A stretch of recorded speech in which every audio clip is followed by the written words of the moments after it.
America అధ్యక్షుడు Donald Trump చాలా గంపడాసలతో కూర్చొని ఉన్నారు నోబెల్ పీస్ ప్రైజ్ వస్తుంది అని. సో సడన్ గా ఆయనకు మొండి చేయి చూపించింది Nobel committee.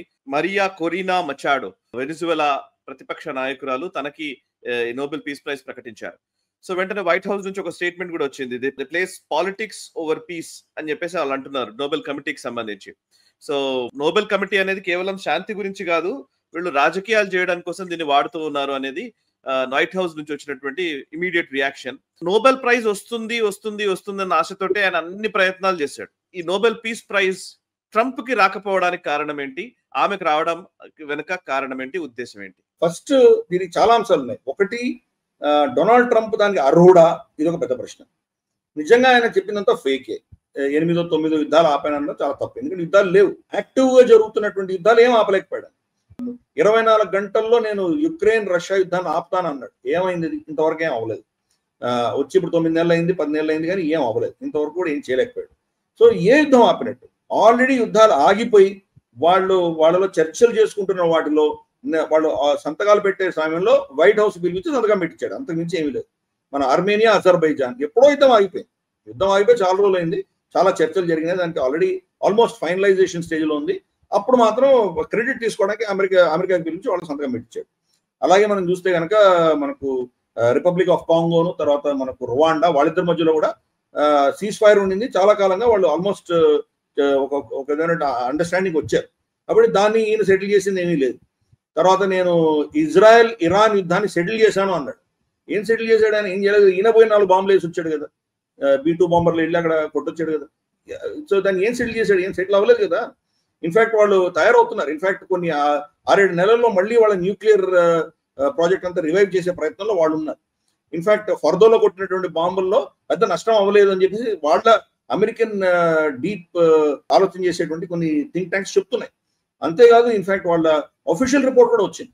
Official report Donald Trump ని నీచంగా చూపించడానికి ప్రయత్నం చేస్తున్నారని చెప్పి వాళ్ళని సాక్ చేశారు. సో ఇటువంటి పరిస్థితి. కాబట్టి ఏ యుద్ధం ఆపాడు? ఏం యుద్ధం ఆపలేదు. సరే, ఇంకా ఆఖరికి భారతదేశం పాకిస్తాన్ సంబంధించి కూడా చూసాం. మనమైతే సరే ఓపెన్ గా చెప్తున్నాం మీరేం చేయలేదని. తర్వాత పాకిస్తాన్ కూడా వాళ్ళు అఫీషియల్ స్టేట్మెంట్ ఇచ్చారు, మేము ఎవరిని అర్థించలేదు అని వాళ్ళు అఫీషియల్ స్టేట్మెంట్ ఇచ్చారు. తర్వాత వాళ్ళు అడ్వాంటేజ్ చూసుకొని అమెరికా వాళ్ళకి ఏదో ఇస్తుంది, వాళ్ళకి ఏదో 4 మెతుకులు పడేస్తుంది అన్న ఆశతోటి వాళ్ళు చూసాం మనం. అసీం మునీరు, తర్వాత మనకు షహబాజ్ షరీఫ్ వెళ్ళి నోబెల్కి అతను నామినేట్ చేయడము, మీకంటే గొప్ప వ్యక్తి లేడు, నీ వల్లనే యుద్ధం ఆగిందనడము. యునైటెడ్ నేషన్ జనరల్ అసెంబ్లీలో కూడా షహబాజ్ షరీఫ్ ట్రంప్ వల్లనే యుద్ధం ఆగిందనడము. ఇటువంటివన్నీ చూసాం మనం. అదే డ్రామా థియేటర్ కాకపోతే అంతకుమించి ఇంకేం లేదు. ఇది నోబెల్ కమిటీ చూస్తోంది కదా, నోబెల్ కమిటీకి తెలుసు కదా, ఈయన ఏం క్లెయిమ్ చేసినా కానీ వాళ్ళ ఇన్వెస్టిగేషన్ ఉంటుంది కదా. కాబట్టి ఈయన ప్రమేయం లేదు. పైపెచ్చు ఈయన హౌతీల మీద, ఇరాన్ మీద బాంబింగ్ చేశాడు. వెనిజువేలాలో ఉన్నటువంటి అక్కడ డ్రగ్ కార్టల్స్ అని చెప్పి ఈయనే దౌర్జన్యంతో ఇంటర్నేషనల్ చట్టాలకు విరుద్ధంగా వెళ్ళి వాళ్ళని చంపొచ్చాడు. కాబట్టి ఈ అంశాలన్నీ వాళ్ళు గమనిస్తున్నారు. సో ఆయన అర్హుడా అంటే ఆయన కంటే అర్హత ఉన్నవాడు చాలా మంది ఉన్నారు. ఒబామాతో కంపేర్ చేసి ట్రంప్ని వీళ్ళిద్దరిని కంపేర్ చేస్తే ఎస్, ట్రంప్కి ఇవ్వాల్సిందే. ఒబామాకి ఇవ్వడం అనేది చాలా తప్పది.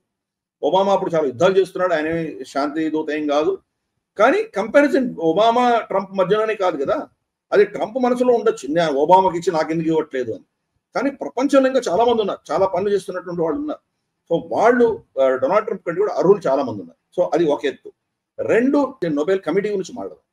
క్రమేపీ మనం చూస్తున్నాం ఈ సంస్థలన్నీ కూడాను వోకిజము, తర్వాత లెఫ్టిజము, ఒక విధమైనటువంటి డిస్రప్షన్ చేస్తున్నటువంటిది, డీప్ స్టేట్ అసెట్స్, వీళ్ళకే వాళ్ళు ప్రైజులన్నీ ఇస్తున్నారు, నోబెల్ ప్రైజులు. మనకు రమాన్ మ్యాగ్సెసే అవార్డు కావచ్చు, బుక్కర్స్ ప్రైజ్ కావచ్చు, లేదా మనకు ఫోర్డ్ ఫౌండేషన్ ఇచ్చేటువంటి అవార్డ్స్ కావచ్చు, లేదా నోబెల్ కమిటీ కావచ్చు, పులిట్జర్, ఇవన్నీ కూడాను ఒక టాక్సిక్ నేరేటివ్ ముందు తీసుకెళ్లేటువంటి వ్యక్తులుగా వీడిస్తున్నారు.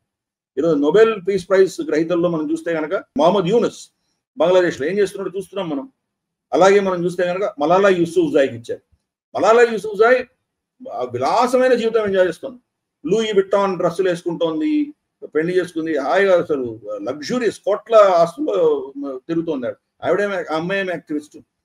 సో అమ్మాయికి నోబెల్ పీస్ ప్రైజ్ ఇవ్వడం వల్ల ఈ రోజు అక్కడ మనకు ఖైబర్ పఖ్తూన్ఖ్వాలో పిల్లలకి, మనకు స్త్రీలకు, అమ్మాయిలకు ఏమైనా పెద్ద బెనిఫిట్ ఉందా? ఏమీ లేదు.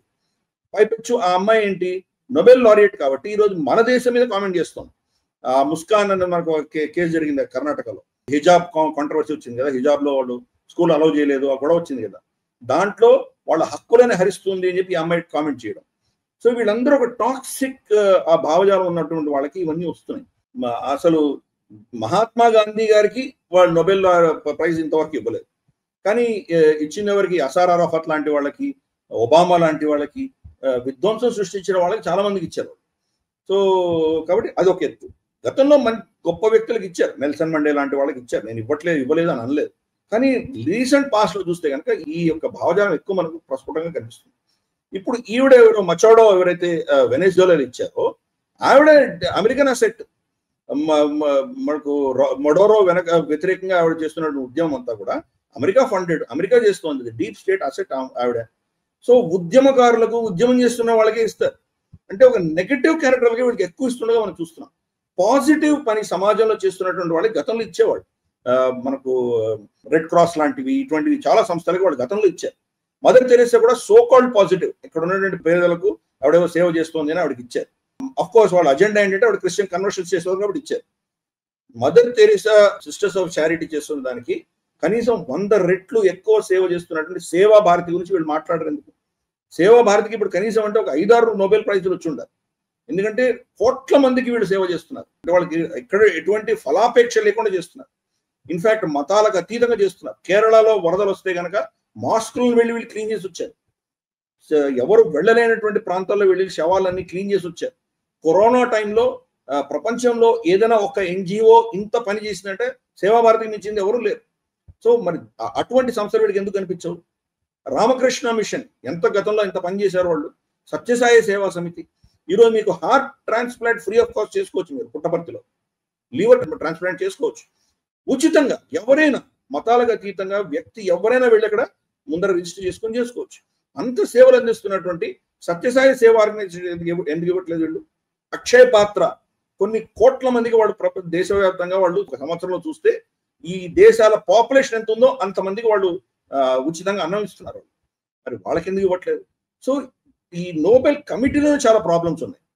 ఒక విధ్వంసకరమైనటువంటి యాక్టివిటీ చేస్తున్న వాళ్ళకే, ఒక సెన్సేషన్లో ఉన్నటువంటి యాక్టివిటీస్ చేస్తున్నటువంటి వాళ్ళకే వీళ్ళు ఎక్కువ మొగ్గు చూపించడం వల్ల చూస్తున్నాం. నిజంగా సమాజ సేవ చేస్తున్నటువంటి వాళ్ళకి ఇస్తున్నారంటే పెద్ద ప్రశ్న. అందుకని నోబెల్ ప్రైజ్ కి పెద్ద స్థాయి, దానికి పెద్ద విలువ లేదని నేను అనుకుంటాను. సరే, దాన్ని గౌరవించే వాళ్ళు కొంతమంది ఉన్నారు. డొనాల్డ్ ట్రంప్ మాత్రం చాలా ఆశపడ్డాడు కాబట్టి ఇప్పుడు ఆయన భంగపడ్డాడు కాబట్టి ఆయన ఒక విధమైనటువంటి తోక తొక్కిన త్రాచులాగా ఆయన బిహేవ్ చేయబోతున్నాడు. Bad luck.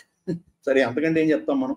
సో ఈ ఆవిడ డిజర్వ్ చేస్తుందంటే కానీ ఆవిడ కూడా వాళ్ళ అసెట్టే కాబట్టి, సో పెద్ద దాంట్లో పెద్ద ఆవిడ అంటే ఆవిడ కంటే చేసిన వాళ్ళు ఇందాక నేను లిస్ట్ చెప్పాను. ఇటువంటి వాళ్ళు భారతదేశమే కాదు మిగతా దేశాలు కూడా చాలా మంది ఉన్నారు.